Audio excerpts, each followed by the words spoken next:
everyone, and welcome back to BoardGameGeek's continuing coverage of the Origins Game Fair 2019. I'm Chaz from Pair of Dice Paradise and BoardGameGeek, and I'm joined by Mike Young from Plan B Games, who is going to share with us Era Medieval Age, one of the games with a game with one of the most striking table presences I have seen in a long time. So. Thank you. So we'll talk about this. So Era is a design from Matt Leacock and Egert Spiele, which will be releasing at Gen Con. It's not going to be available here at the show, but we'll have some demo copies around so that you can play it.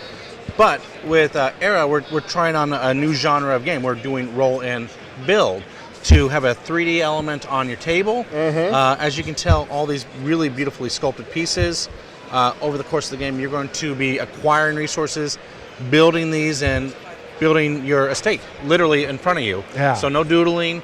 You actually get to see the 3D pieces, including the box. Really important to focus on is that we got about 100 unique or 100 sculpted pieces, and 18 unique sculpts for different building types and walls that you'll get in the game.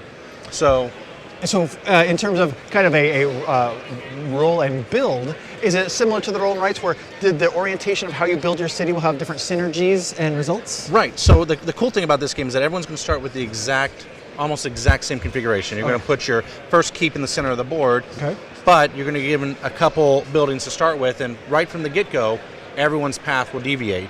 Based on the buildings you'll get dice, and then the dice, in effect, are going to kind of determine your strategy because it's Yahtzee style. You're going to roll. If I get any skulls, I'll set them aside, but if I don't like the results, I can continue rolling up to 2 more times. Take my resources and then start building other buildings. Now, it does come into play because if we run into a bunch of disasters, which what the skulls do, 1 or 2 aren't bad. When we get 3 or more, they can be some significant damage to your city and to your buildings. So where you place things are really important. Some disasters, buildings that touch each other will become diseased and you'll lose points. If you wall in your city, you'll protect it from scorched earth. Or if you place like a hospital, here we go, right over here on this board. Anything it touches, it's going to protect it from disease. So there's a big emphasis on the spatial orientation of what this is. Some players throughout the course of the game will try to wall in their city, but then quickly discover they didn't have enough resources or they didn't push their luck hard enough to get the resources they need.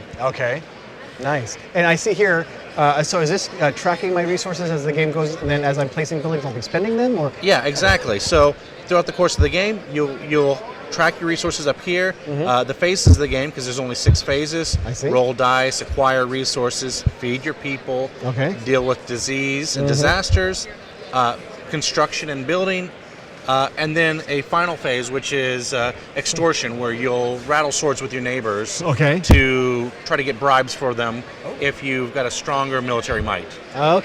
So a little bit of player interaction in there, just to kind of make it a little more fun. So it's not just playing solitary games. Which a lot of roll and writes, while still fun, can kind of devolve into. Yeah, exactly. So it's a very interactive affair. But as we go through here, and I'll give you a couple examples, maybe I want to build a lumber mill, so then during my turn, this gives me not only a nice piece to put on my board, it's worth points, but it also gives me a special benefit. This one's going to produce more wood every time I go through the acquisition phase. If I happen to wall in my city, all my buildings are worth double points. So everyone will have a player aid, and it goes over what happens with the disasters. It talks about the different things that you can build, their costs, and then the benefits to them, points, and then if you get bonus points at the end of the game, ongoing benefits, etc. So there's a definite strategy here to not just put them wherever you want to. You'll discover pretty quickly that it's really important to protect certain buildings, and maybe some are not as important. Speaking of the player screens, does that mean that there's also hidden information in this game? Well, exactly. So during the game, you would roll your dice. You're on the honor system behind the screen, and you can re-roll up to 3 times.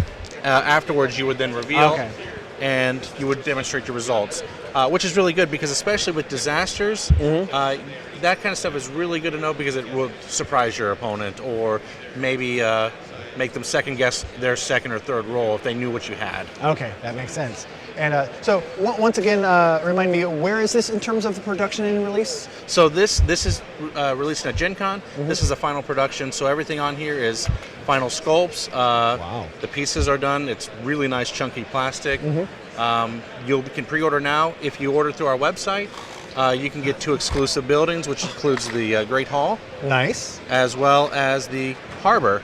And these also come with unique and special edition dice for those. All right. And what's the price point for all this amazing little plastic sculpts going to be? So ERA runs a price point of $69 US. And then if you pre-order through us, I think you get a discount with this to make it, I think, combined $79. Oh, nice. All right. Excellent. Well, thanks, Mike. That is ERA Medieval Age coming out from Plan B Games. So, Perfect. Thanks. Thank you.